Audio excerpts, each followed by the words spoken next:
आपल्या पोराला गाव सोडलं तर कोणी ओळखे ना. तिथं गावातच मोटरसायकलीचं सायलेन्सर काढीत आणि तिथंच अरे भिकारीचे लक्षण आहे.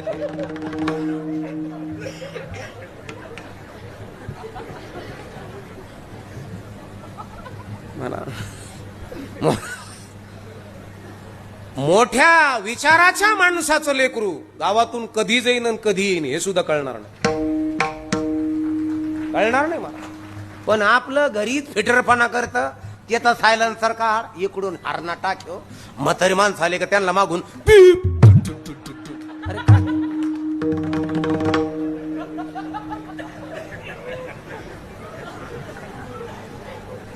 अरे जगणं कळणं महत्वाचं. ज्या घराला जगणं कळालं महाराज त्याच घराला मरण कळालं, आणि ज्या घराला मरण कळालं त्याच घराला नामस्मरणाचा महिमा कळाला.